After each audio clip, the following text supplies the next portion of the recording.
Marcelo pertenece a este movimiento político que a nosotros nos genera mucho interés, mucha solidaridad, mucha empatía y al mismo tiempo una gran admiración, que es el movimiento de Podemos, o por lo menos en particular la coalición Podemos en Comú Podem. ¿Sí? Sí, creo que hay tantos catalanes en la sala que puede ser un peligro ponerse a hablar catalán o decir 3 palabras en catalán. Que durante los últimos días nos permitió aproximarnos en esta relación entre Argentina y España con la visita del propio Marcelo, pero también de Pablo Iglesias, de otros diputados y diputadas que nos acompañaron estos días, participando de este momento tan particular de la vida política argentina, que son las marchas del 24 de marzo. Y siempre es muy bueno, como hay veces que uno tiene tan pocas cosas de las cuales enorgullecerse de la política argentina, cuando acompaña extranjeros participando de la marcha del 24, es un momento de mucha gratificación para nosotros, porque genera tanta admiración para los que vienen de afuera, como 42 años después del golpe se sigue marchando contra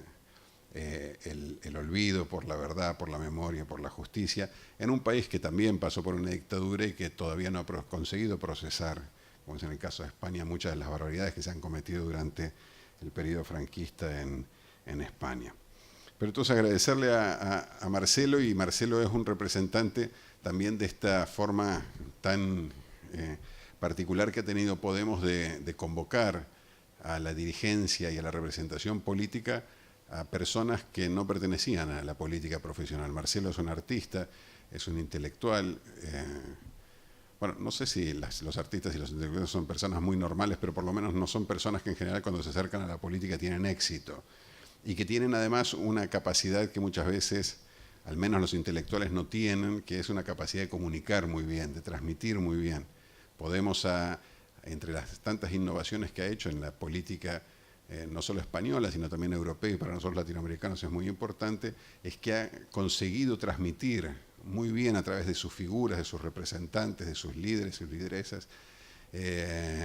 contenidos, debates, formas de interpretación acerca de la política que son sin lugar a dudas muy innovadoras y necesarias, ¿sí? Entonces, bueno, agradecerle a Marcelo, y también a que se anime a meterse en este tema tan complejo y tan polémico. Por eso la idea de hacer un diálogo más abierto tiene que ver con que también podamos con mucha tranquilidad poner en evidencia las contradicciones y las complejidades que hay en el abordaje de la cuestión catalana, y en la diversidad tratar de encontrar una posibilidad de comprensión más profunda de este tema tan fundamental de la política, no solo española, sino contemporánea en el mundo. Sin lugar a dudas, la cuestión de Cataluña tiene un impacto muy grande, no solo en España, como es evidente, sino también en Europa, y en una discusión mucho más amplia que creo que nos abre la posibilidad de esta querella, que es el dilema acerca de la nacionalidad, o lo nacional, o lo plurinacional, ¿sí? Que no es un problema que apenas interpele a los españoles o a los catalanes. Así que bueno, dejarlo a Marcelo ahora que haga esta pequeña introducción más general, y después nos salimos de aquí, salimos del cuadro de la cámara y hablamos de manera más abierta. Pues muchísimas gracias, Pablo. Y por supuesto a todas y a todas por haber venido. A mí me consta que los compañeros y las compañeras de Podemos que han estado estas semanas pasadas, la semana pasada en Buenos Aires. ¿Sí? ¿No se escucha? ¿Ahora? Mejor. Te decía que a mí me consta que los compañeros y las compañeras de... ¿Ahora sí mejor? Ah, vale. De Podemos que han estado aquí estas semanas pasadas en Buenos Aires, se han ido muy conmovidos, aparte de haber tenido obviamente una buena impresión del contacto con todo el campo organizativo, popular, etcétera, en Buenos Aires y en otros lugares. me consta que se han ido muy conmovidos efectivamente por su participación en la marcha del 24 y también por haber recibido el 24 los ecos de esa otra gran marcha previa que fue la del 8 de marzo, porque nosotros de hecho veníamos muy conmovidos de los efectos del 8M en España. Yo creo que es un momento político muy interesante en el que, si quieres un poco como antídoto ante el pesimismo de muchas cosas que están sucediendo muy oscuras en muchos lugares y sobre todo, evidentemente, doy por hecho que compartimos una preocupación enorme por las últimas noticias de lo que está sucediendo en Brasil en particular. Como García Linera acostumbra decir últimamente, desde el momento en que hemos empezado a estar un poco menos optimistas, digamos, en América Latina y en el sur de Europa con respecto al posible desarrollo de nuestros procesos políticos de cambio, como García Linera acostumbra decir, hay que aprender a pensar los ciclos políticos no en términos lineales ni estrictamente como de flujo y reflujo, sino siempre como momentos en los que se solapan varias capas. Y hay una idea que García Linera siempre dice y que le gusta mucho repetir a Gerardo Pisarello, nuestro argentino en el Ayuntamiento de Barcelona, el 2 del Ayuntamiento de Barcelona, de nuestro gobierno municipal, y es esa idea de García Linera por la cual en los momentos en que parece que no estamos pudiendo hacer nada, en realidad lo que estamos haciendo es ganar tiempo. Intentamos ganar tiempo para que no pasen cosas peores mientras damos posibilidad que sucedan otras cosas. En España, en un momento de cierto impasse, como consecuencia del bloqueo político y del cierto retroceso también en el proceso de cambio, digamos, que se estaba experimentando como efecto del conflicto en Cataluña y de la represión que el Estado ha desencadenado, sobre todo a los líderes, digamos, independentistas, pues teníamos un poco esa sensación de que íbamos para atrás, de que se nos iba la máquina marcha atrás. Y el 8 de marzo, repentinamente, ha sido de esos sucesos en los que uno dice, mira, justo estamos conteniendo la situación, ganando tiempo a ver si sucedía algo. Y la sensación es que, insisto, los compañeros y compañeras que han venido de España han vivido el 24 de marzo todavía al calor del efecto que el 8M ha tenido en muchas partes del mundo, en Argentina, en Estados Unidos, en España, y bueno, sirva para introducir una discusión que seguramente va a tener algunos tintes pesimistas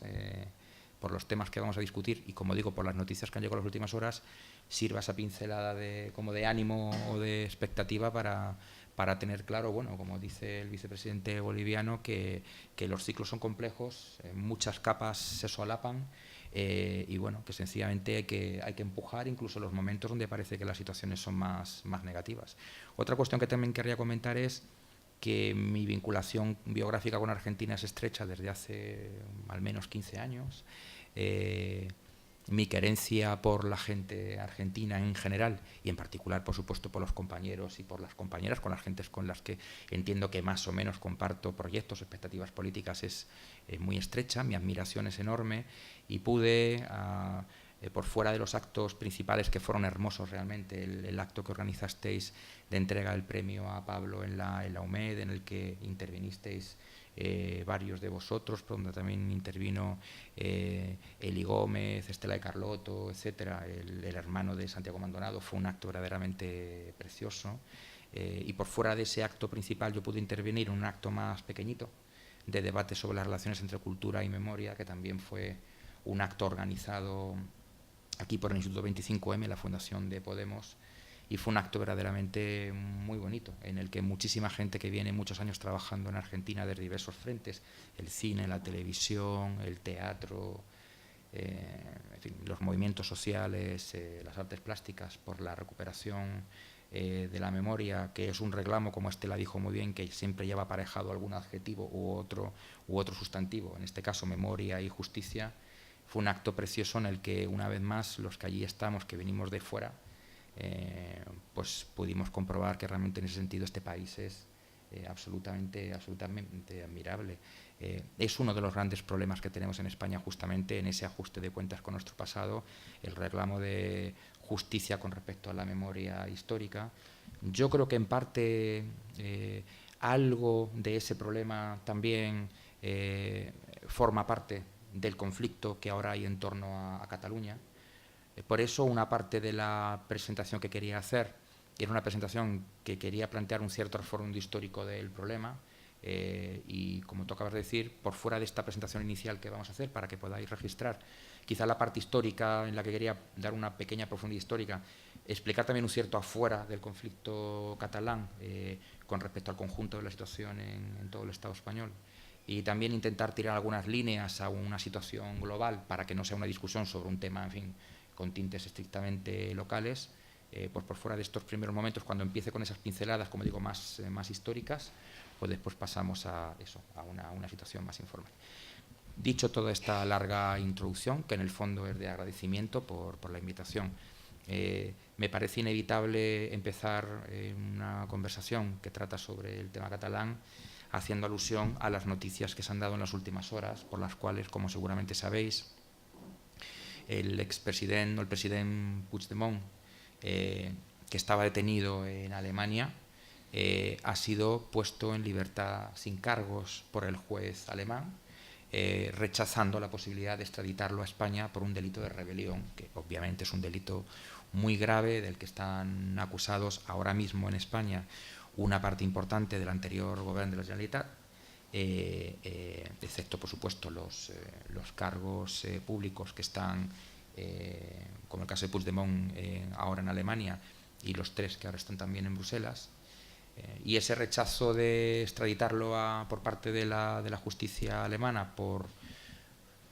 cargos de rebelión se ha dado simultáneamente a también la negativa del juez en Bélgica a aplicar medidas cautelares sobre los 3 consejeros consejeras del gobierno de la Generalitat, que también han ido a declarar voluntariamente en las horas previas. El juez belga en Bruselas tampoco ha impuesto medidas cautelares, ni de prisión ni de fianza, a la espera de dictaminar si los extradita a España, lo cual parece ser un indicio también de que no va a conceder la extraditación por cargos de rebelión. Es un varapalo muy fuerte a la alta judicatura española, en particular al sector, que claramente está participando, y hay que decirlo con claridad, con todas las cautelas debidas, pero también con claridad, y porque es un asunto grave, que está participando junto con el Gobierno de España en simultáneamente politizar la justicia y judicializar el conflicto político alrededor de Cataluña. Es un varapalo, como digo, muy duro a esas posiciones políticas del Gobierno y de parte no solo del Gobierno, también en particular de Ciudadanos, que es el partido que está disputando con el Partido Popular el campo de la derecha ahora en España. Es un varapalo también al sector de la judicatura, que está aplicando pues una lectura de la ley que algunos juristas también están calificando de rayana en la prevaricación, porque yo creo que el juez Llarena, que es el que quiere imponer los cargos de rebelión sobre los altos cargos públicos de Cataluña, realmente está inventando un relato alrededor del supuesto uso de la violencia en la práctica del independentismo en Cataluña, que no se justifica sobre los hechos, porque es verdad que por muchas diferencias o cuestionamientos que uno pueda tener sobre cómo ha sido, por ejemplo, la dirección política del proceso independentista en Cataluña, o con las propias tesis independentistas, o con las tesis de la desconexión unilateral de Cataluña con respecto a España, es evidente que ha sido un movimiento ciudadano masivo en los últimos años, en los que no ha habido ni siquiera rotura de mobiliario público por accidente en las manifestaciones de centenares de miles de personas que lleva habiendo ya varios años. Por tanto, son absolutamente injustificables los cargos de rebelión mediante el uso de la violencia. Y como digo, es un varapalo muy duro lo que acaba de pasar en Alemania y en Bélgica, que deja la situación un poco en el aire. Es una buena noticia para los que creemos que el conflicto catalán necesita efectivamente ser confrontado políticamente, y sobre todo en este momento, más allá de las diferencias políticas con respecto a qué piensa uno de la eventual independencia de Cataluña con respecto a España, necesita un enfoque más transversal desde el punto de vista de los derechos humanos. No puede ser que ese uso tan absolutamente autoritario y bestial de la judicatura resuelva un conflicto político de ese calado. Creo que es, insisto, una buena noticia a quienes pensamos que tiene que haber un enfoque transversal de defensa de los derechos humanos y de los derechos sociales en España. Pero también es una buena noticia para quienes pensamos que el conflicto de Cataluña está sirviendo, de hecho, para que la derecha en España, haga palanca para intentar cerrar el ciclo de cambio político, de transformación política en España, que se abre por lo menos desde el 15M de 2011, cerrarlo por arriba y por derecha, por decirlo de una manera muy, muy rápida. Hay que decir, yo no sé si aquí es tan conocido en Argentina, que esa especie de uso desaforado de las leyes por parte del juez Llarena ahora en particular, a la hora, como digo, de intentar imponer cargos que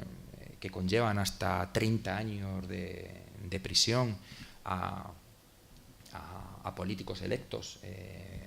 catalanes, no sé, aquí es muy conocido, que forman parte de un clima en el que claramente se está haciendo un uso abusivo por parte de sectores de la judicatura, un uso abusivo de la legalidad en España, que está imponiendo ciertamente un retroceso, un clima de retroceso simple y llanamente de los derechos sociales. Encarcelamiento, procesamiento y encarcelamiento de cantantes, escritores, secuestro de libros por delitos de injurias a la corona, la utilización, por ejemplo, que algunos jueces, la Audiencia Nacional en particular, está haciendo de los delitos de odio para justamente lo contrario para lo que siempre sirvieron los delitos de odio, que es para proteger a las minorías o a los sectores que tienen que ser protegidos justamente de ataques a sus derechos, del ejercicio, no sé, abusivo o de ataques que justamente producen su minorización, etcétera. Pues los delitos de odio están siendo utilizados justamente para lo contrario, para encarcelar, como digo, a personas que en realidad están simple y llanamente ejerciendo sus derechos de opinión o de manifestación en el ámbito público. Entonces, lo que ha sucedido hoy en Alemania con la justicia alemana y la justicia belga es una buena noticia para el conjunto del clima político en el Estado español, en España, en tanto en cuanto es, como digo, un varapalo muy serio, no solamente a las posiciones que la derecha y parte de la judicatura están manteniendo con respecto a Cataluña, sino también las posiciones que están, el intento claramente, como digo, de cerrar el ciclo político de cambio por arriba mediante una involución democrática que ahora nos está haciendo ver que efectivamente cuando se da una crisis de régimen, eso en América Latina lo habéis vivido en muchas situaciones, en España casi que históricamente también ha sucedido, porque casi que históricamente se nos había olvidado, cuando hay una crisis de régimen y hay de repente un campo abierto, una ventana de oportunidad para una transformación que profundice en la democracia, lo que puede darse justamente es una involución. Es decir, nunca está garantizado que una crisis de régimen te vaya a permitir avanzar en los derechos, radicalizar la democracia, sino que perfectamente lo que puede producir es un retroceso incluso en lo poco o en lo insuficiente que antes teníamos. En este momento en España estábamos un poco en ese impasse y yo creo que lo que ha sucedido en la escala de la judicatura europea, belga y alemana hoy es una buena noticia también para lo que está sucediendo en general en España. Cabría quizá en el debate, lo podemos hacer, reflexionar qué interés tiene eso o no para Argentina o para América Latina. A mí me parece que es importante para América Latina cuál va a ser la resolución de este momento político en España, si es de avance, si es de retroceso en la consecución de derechos, si va a haber una cierta restauración de régimen por arriba y por derecha, o si se va a conseguir una profundización en la radicalización democrática en España. Yo creo que eso es importante también para la situación del ciclo político en conjunto en América Latina, porque también hemos visto, el papel nefasto que ha jugado los gobiernos de la derecha, de Aznar y Rajoy consecutivamente con respecto al ciclo político nacional, popular, progresista de América Latina en estas 2 décadas pasadas, y yo creo que evidentemente que haya al menos una salida por gobierno progresista, por decirlo de una manera si quieres tibia, en España, es importante para la recuperación del ciclo político de cambio en América Latina. Por tanto, espero que estas noticias negativas y positivas también que estoy mencionando y a las cuales me voy a volver a referir ahora cuando entremos más en el debate, pues espero que efectivamente sean de interés para la situación en América.